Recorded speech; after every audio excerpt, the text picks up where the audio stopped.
Hello दोस्तों, मैं अर्चना सिंह हाजिर हूँ आपके सामने शेड हेल्मस्टेटर की एक बहुत ही बेहतरीन बुक क्या कहें जब स्वयं से बात करें के साथ। क्या कहें जब स्वयं से बात करें। अध्याय 11। प्रेरणा का मिथक। रेडियो टॉक शो के मेजबान ने कहा, आज के हमारे अतिथि एक प्रेरक वक्ता और लेखक हैं। मेरा और कार्यक्रम का परिचय देने के बाद वे मेरी ओर मुड़े और माइक पर बोले, शेड, क्या आपकी बात सुनकर श्रोता उछलने लगते हैं और बाहर जाकर दुनिया जीतने के लिए व्यग्र हो उठते हैं। मेरा उत्तर सुनकर वह पूरी तरह हैरान रह गए थे। मेरी प्रतिक्रिया थी, नहीं, मैं ऐसा वक्ता नहीं हूं। वास्तव में मैं प्रेरणा पर भरोसा ही नहीं करता। अगले कुछ पल जो हुआ वह उनके रेडियो शो में पहली बार हुआ था। वहां गहरा सन्नाटा छा चुका था। वे प्रेरणा के रोमांचक संसार के बारे में बोलने की पूरी तैयारी कर चुके थे और उन्हें उसी समय पता चला कि उनका अतिथि इस पर विश्वास ही नहीं करता और इसे कारगर नहीं मानता था। लेकिन मुझे अपनी बात स्पष्ट करने का अवसर दें। कई बार प्रेरणा काम भी करती है और कारगर भी होती है। बात इतनी सी है कि अधिकतर प्रेरणा, शायद 95%, काम नहीं करती। मुझे याद है, एक राष्ट्रीय पत्रिका में मैंने एक बड़े अंतर्राष्ट्रीय कॉरपोरेशन के प्रशिक्षण संचालक का साक्षात्कार पढ़ा था। विषय था कि प्रशिक्षण में, विशेष रूप से कॉरपोरेशन और बड़े संगठनों के क्षेत्र में, क्या नया चल रहा है। उन्होंने कहा कि उनकी कंपनी ने प्रोत्साहक रैलियों के प्रेरक वक्ताओं को नहीं बुलाने का निर्णय लिया है। उनका निष्कर्ष था कि प्रेरक चर्चा काफी हद तक लंच में चाइनीज फूड खाने जैसी होती है। 1 घंटे बाद ही आपको दोबारा भूख लगने लगती है। मुझे नहीं पता कि यह बात चाइनीज फूड के बारे में कितनी सही है, लेकिन प्रेरणा के बारे में निश्चित रूप से सही है। अधिकांश प्रेरणा स्थायी नहीं होती, वह हमेशा आपके साथ नहीं रहती। प्रेरणा कई प्रकार की होती है और प्रेरक लोग भी। आप एक बहुत लोकप्रिय किस्म की प्रेरणा को जानते होंगे। उसमें उद्वेलित श्रोताओं का एक समूह मंत्रमुग्ध होकर सुनता है, जबकि एक उत्साही वक्ता ऐसा जादुई जाल फैलाता है जो अमीरी और सफलता के सुनहरे तारों से बुना होता है। 1-2 घंटे वह अपने श्रोताओं में एक नया सपना, एक नया एहसास भर देता है। वह उन्हें उनकी असीमित संभावनाओं के भव्य स्वप्न दिखाता है और विश्वास दिला देता है कि वे अपनी कल्पना के सबसे ऊंचे पहाड़ों पर चढ़ने में सक्षम हैं, बशर्ते उन्हें विश्वास हो जाए कि वे ऐसा कर सकते हैं। श्रोताओं को नया जीवन मिल जाता है। बस उनसे यह भुगतान मांगा जाता है कि वे अगला एक दिन एक नए इंसान के रूप में शुरू करें, सारी विपरीत परिस्थितियों को जीत लें, अपनी सीमाओं को समाप्त कर दें, लक्ष्य पर ध्यान केंद्रित करें और उसकी ओर कदम बढ़ाएं। यदि आपने कभी वैसी प्रेरक चर्चा सुनी हो जिसका मैं वर्णन कर रहा हूं, तो आप जानते हैं कि मैं थोड़ी विनम्रता दिखा रहा हूं और वहां के सम्मोहन की विराटता को कुछ कम ही आंक रहा हूं। सभी छोटी बड़ी कंपनियों तथा समूह अपने कर्मचारियों को प्रेरित करने के लिए ऐसी प्रेरणा का सहारा लेती हैं। इसके द्वारा वे अपने सम्मेलनों और सेल्स मीटिंग्स को प्रेरक बना लेती हैं। इसके बाद वे श्रोताओं को बाहर भेज देती हैं, जो राक्षस से लड़ने, अधिक बिक्री करने, समस्याओं को तेजी से सुलझाने और उपलब्धि की नई ऊंचाइयों तक पहुंचने के लिए तैयार हो जाते हैं। अमेरिका के सभी शहरों के कन्वेंशन सेंटर्स में बड़ी बड़ी प्रेरक रैलियां आयोजित होती हैं। इन बड़े प्रेरक कार्यक्रमों ने लाखों प्रतिभागियों को आकर्षित किया है, जो अपने एक दिन को सफलता की शक्तिशाली प्रेरक और अचूक तकनीकों से भरने के लिए उद्वेलित रहते हैं। वे बड़ी बेचैनी से ऐसे संकेतों और सिद्धांतों की तलाश कर रहे होते हैं ताकि उनके जीवन के सबसे बड़े पुरस्कारों का ताला खुल जाए। लोकप्रिय धर्मोपदेशक व वक्ता रविवार सुबह निष्ठावान लोगों को जो ज्ञान प्रदान करते हैं, उसमें उत्साह कूट कूट कर भरा होता है। अपनी वाणी से वे श्रोताओं को बांधते हैं, आकर्षित करते हैं, बहलाते हैं और उन्हें उनकी चरम संभावना का विश्वास दिला देते हैं। वे मंत्रमुग्ध करते हैं, आनंदित करते हैं, मनोरंजन करते हैं और सम्मोहित करते हैं। वे वही करते हैं जिसके लिए वे वहां आए होते हैं। वे प्रेरित करते हैं। अधिकतर मामलों में ये प्रेरक व्यक्ति एक अच्छा काम करते हैं। वे लोगों को सोचने के लिए प्रेरित करते हैं, वे तस्वीरें दिखाते हैं, सपनों के चित्र दिखाते हैं, जिससे दूसरों को पता चलता है कि क्या कुछ संभव है, वे क्या क्या कर सकते हैं। वे सफलता के उत्साही प्रचारक होते हैं और सामान्य महत्वाकांक्षी व्यक्ति को बेहतर दिशा दिखाते हैं। वे मस्तिष्क को प्रेरित करते हैं, नए विचार सुझाते हैं और लक्ष्य प्राप्त करने के संकल्प को दृढ़ करते हैं। वे इस बात पर जोर देते हैं कि कुछ करना चाहिए, कुछ सार्थक चीज प्राप्त करनी चाहिए, कुछ लक्ष्य बनाने चाहिए, समस्याएं सुलझानी चाहिए और आगे बढ़ना चाहिए। लेकिन ऐसी प्रेरणा बाहरी होती है, इसलिए स्थायी नहीं रहती। बाह्य अल्पकालिक प्रेरणा। सारी बाह्य प्रेरणा अल्पकालिक होती हैं। वे आपको जगा तो सकती हैं, लेकिन अधिक देर तक जागृत नहीं रख सकती। बाह्य प्रेरणा का अर्थ है कि आपको प्रेरणा बाहर से मिलती है, जो परिवर्तन करने के लिए आपको प्रभावित तो कर सकती है, लेकिन आपके परिवर्तन नहीं कर सकती। जब ऐसा प्रेरित करने वाला व्यक्ति चला जाता है, तो आपको दिशा से भटकने से भी नहीं रोक सकती। इस प्रकार एक प्रकार से यह उस बाहरी कोच की तरह है जो समर्थन करता है, प्रोत्साहित करता है, मांग करता है और पुरस्कार देता है।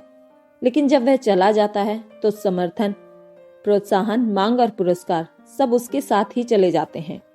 आइए मान लेते हैं कि गर्मी के महीने में आप अपनी स्थानीय टीम की ओर से सॉफ्टबॉल खेलते हैं, जिसका लक्ष्य स्थानीय प्रतियोगिता को जीतना है। सौभाग्य से आपकी टीम के पास एक असाधारण कोच है। वह आपसे बहुत उम्मीदें करता है और आपको बहुत प्रोत्साहित भी करता है। जब आप गिर जाते हैं तो वह आपको उठाता है और आपको विश्वास दिला देता है कि जीत आपकी ही होगी। जब आप अच्छा प्रदर्शन करते हैं तो वह आपकी पीठ थपथपाता है और प्रशंसा करता है। वह एक बेहतरीन प्रेरणा पुंज होता है और आपकी टीम को शिखर पर पहुंचा देता है। वह आपका मित्र, सहयोगी और सबसे प्रबल समर्थक होता है। आपने प्रेरणा पाने के लिए उस पर भरोसा किया था और उसने आपको प्रेरणा दे दी। सीजन समाप्त होने पर वह कोच घर लौट जाता है। आपको क्या लगता है वह अपने साथ क्या ले जाता है? आपकी प्रेरणा? वही तो आपकी प्रेरणा था। अब जब वह आसपास नहीं है तो आपको प्रेरणा किसी दूसरी जगह से प्राप्त करनी होगी। क्यों? क्योंकि प्रेरणा बाहरी थी। वह बाहर से आपके पास आई थी और वह प्रेरणा अल्पकालिक भी थी। बाह्य प्रेरणा इसी प्रकार काम करती है। जब तक कोई दूसरा हमें प्रेरणा देता रहता है तब तक हम अच्छा प्रदर्शन करते हैं, लेकिन जैसे ही उसे हटा दिया जाता है हम मन ही मन पीछे की ओर लौट जाते हैं और वहीं जहां पहुंचते हैं जहां प्रेरणा आरंभ होने से पहले थे। हो सकता है कि इस प्रक्रिया में हमने प्रगति कर ली हो या कुछ प्राप्त कर लिया हो, लेकिन हमने यह काम किसी दूसरे की ऊर्जा से किया था। वह हमारी अपनी ऊर्जा नहीं थी। इसलिए प्रेरक कार्यक्रमों के आशावान प्रतिभागी उत्साही होते हैं, ऊर्जा से भरे होते हैं, दुनिया जीतने के लिए कमर कसकर तैयार होते हैं और फिर भाषण समाप्त होने के कुछ सप्ताह, दिन या घंटों बाद ही धीमे पड़ जाते हैं और रास्ते में रुक जाते हैं। संदेश के दौरान जिस प्रेरणा को उन्होंने बड़ी गहराई से महसूस किया था वह अब वहां नहीं रह गई। जो ऊर्जा और उत्साह उनके भीतर उमड़ रहा था वह अब समाप्त हो चुका था। जिस व्यक्ति से प्रेरणा मिल रही थी वह शहर छोड़कर जा चुका था और अधिकतर सपने भी अपने साथ ही ले गया था। याद दिलाने के लिए केवल इतना ही बचा था कि आप क्या कुछ कर सकते थे लेकिन नहीं कर सके। ऐसा इसलिए होता है क्योंकि सम्मेलन हॉल या दावत कक्ष में मौजूद लोगों ने एक गलती कर दी थी। वे अपने साथ अपने पुराने कंप्यूटर प्रोग्राम्स भी ले गए थे, जबकि उन्होंने उनके स्थान पर नए प्रोग्राम्स रखना नहीं सीखा था। प्रेरित करने वाला व्यक्ति पुराने कंप्यूटर प्रोग्राम से भरे हॉल में बात कर रहा था और वे पुराने प्रोग्राम अवचेतन रूप से उस नई जानकारी को ठुकराने के लिए कटिबद्ध थे, जिसे प्रेरक वक्ता हमारे भीतर पहुंचाने का प्रयास कर रहा था। पुरानी प्रोग्रामिंग को मिटाने और उसके स्थान पर नई प्रोग्रामिंग भरने के लिए 1-2 घंटे का समय पर्याप्त नहीं होता। इसके लिए कहीं अधिक समय की आवश्यकता होती है। हमारे भीतर भरे आंतरिक प्रोग्राम हमें बताते हैं कि यह अचानक नहीं मान लेना चाहिए कि हम में सफलता की अपार संभावना भरी हुई है।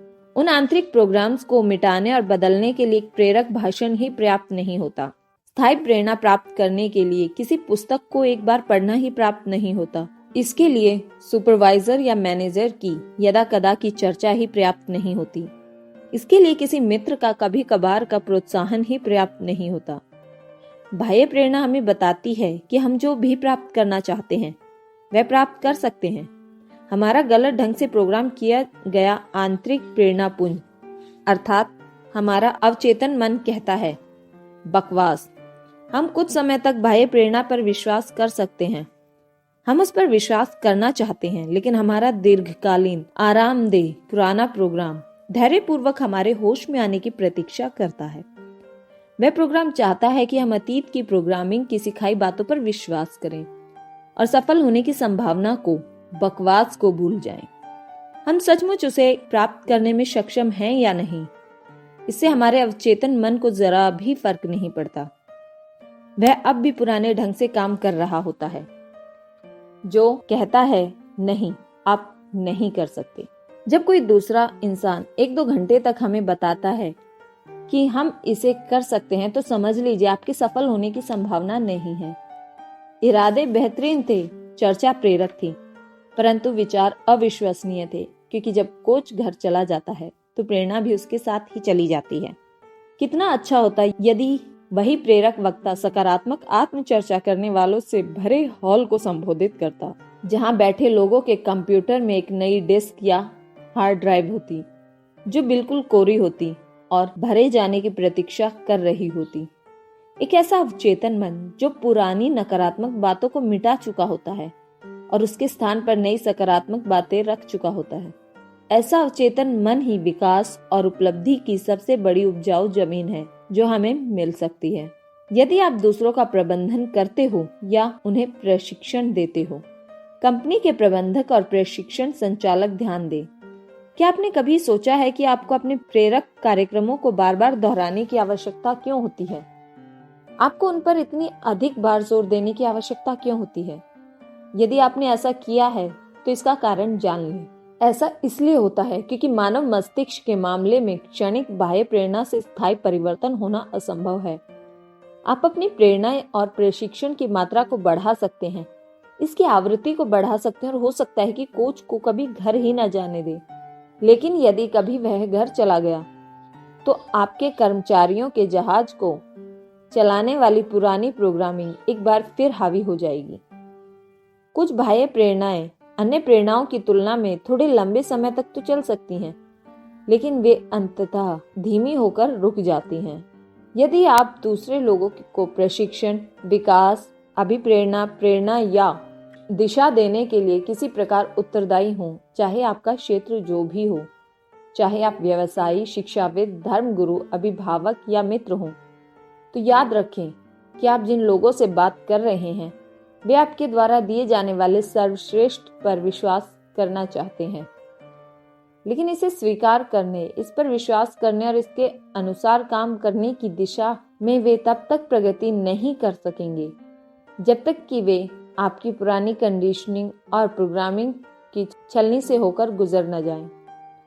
यदि आप सचमुच उनके अवचेतन तक पहुंचना चाहते हैं तो पहले उनकी आत्मचर्चा पर काम करें। आज वे अनजाने में ही जो आत्मचर्चा कर रहे हैं उसी से वह तय होगा कि अवचेतन रूप से आपके लिए द्वार खोलने या बंद कर लेंगे।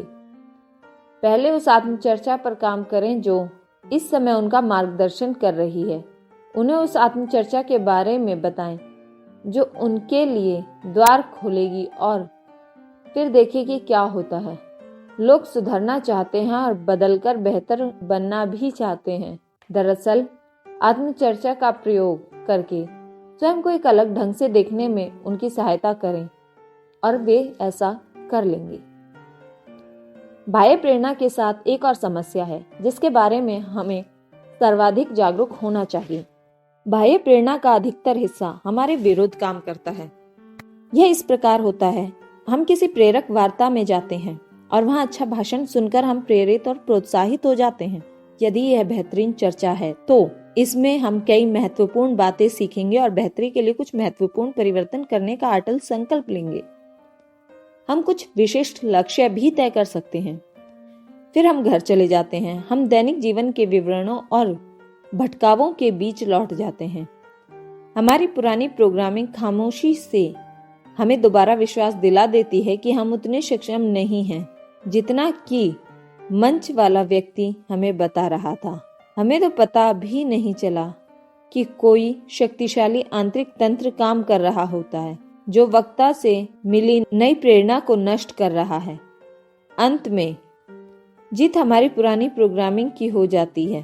प्रशिक्षण की बातें सुनते समय हमने अपनी दृष्टि अधिक ऊंची कर ली थी और एक नए लक्ष्य तय कर लिए थे, लेकिन किसी साधारण सी पराजय के बाद हमारे भीतर कुछ होने लगता है। हम एक बार फिर अपने बारे में अपनी पुरानी राय से सहमत होने लगते हैं और लक्ष्य तक पहुंचने में नाकाम रहते हैं। छोटी हो या बड़ी, असफलता की निराशा इंसान को प्राय पीछे की ओर ले जाती है। मैं कई सक्षम सफल स्त्री पुरुषों को जानता हूँ जो अपने नए लक्ष्यों को लेकर बड़े उत्साही हो गए थे, लेकिन जब वे उन्हें प्राप्त करने में नाकाम रहे तो उन्होंने इसे पूरी तरह छोड़ दिया। मैं ऐसे लोगों को जानता हूँ जिन्होंने सपनों की खातिर नौकरी छोड़ दी, लेकिन बाद में उन्हें निराशा हाथ लगी। हालांकि वे प्राय स्वयं की अपेक्षा किसी दूसरे व्यक्ति या वस्तु को दोष देते हैं और उन्हें विश्वास हो गया कि उन्हें जो सपने दिखाए गए थे वे परिकथा या इससे भी बुरे थे। किसी ने भी उन्हें यह नहीं बताया कि वे अपने जीवन में क्रांतिकारी परिवर्तन कर सकते हैं, बशर्ते वे अपने भीतर एक छोटा सा परिवर्तन कर लें। किसी ने भी उन्हें नहीं बताया कि वे उन रोमांचक लक्ष्यों को तभी प्राप्त कर सकते हैं जब वे पहले यह सीख लें कि आत्मचर्चा कैसे करनी चाहिए। स्पष्ट है, कुछ बाह्य प्रेरणा ऐसी भी होती हैं जो किसी प्रेरक रैली या पेप टॉक जैसी नहीं दिखती। वास्तव में हमें मिलने वाली अधिकांश प्रेरणा उससे कहीं कम स्पष्ट होती हैं। हम क्या करें और करते रहें, यह बताने के लिए हम अपने मित्रों, पुस्तकों, परिवार, किस्मत, समस्याओं, उपलब्धियों और सामाजिक दबावों पर भरोसा कर सकते हैं। दैनिक जीवन की ढेर सारी मांगे हमारे लिए बहुत बड़ी प्रेरणा होती हैं। उन्हीं के कारण हम सुबह उठते हैं और बाहर निकलते हैं और वह सब करने के लिए प्रेरित होते हैं जो हम दिन भर करते हैं।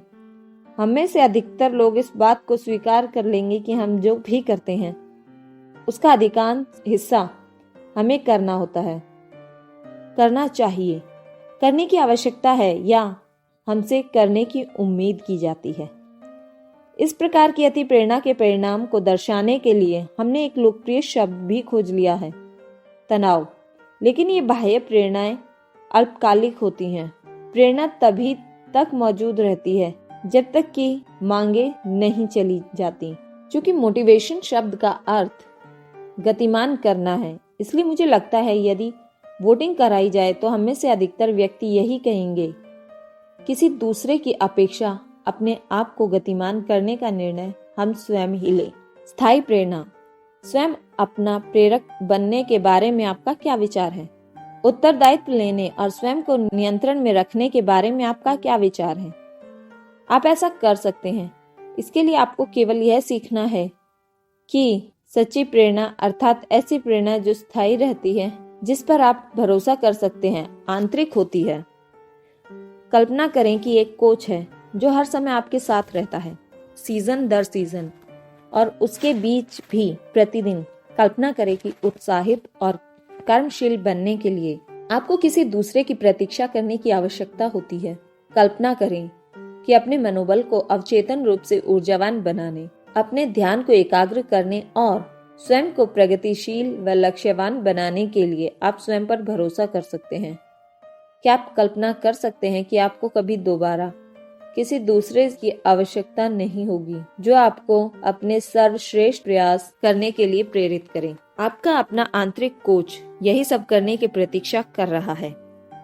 वह आपका सबसे अच्छा मित्र है, आपका निकट का साथी है, आप पर सबसे अधिक विश्वास करने वाला है। वह आपको स्वयं में निहित सर्वश्रेष्ठ संभावनाएं दिखाएगा और उन्हें प्राप्त करने में आपकी सहायता करेगा। वह आपको दिशा दिखाएगा, आपको उद्देश्यपूर्ण बनाएगा, आपकी इच्छा दृष्टि को दृढ़ करेगा और आपको असंदिग्ध विश्वास प्रदान करेगा। वह अंत तक वफादार रहता है। वह कोच है जो कभी घर नहीं जाता। वह चरम प्रेरक है। वह आपको कभी धोखा नहीं देता, दे ही नहीं सकता, क्योंकि वह कोई दूसरा नहीं बल्कि आप स्वयं हैं।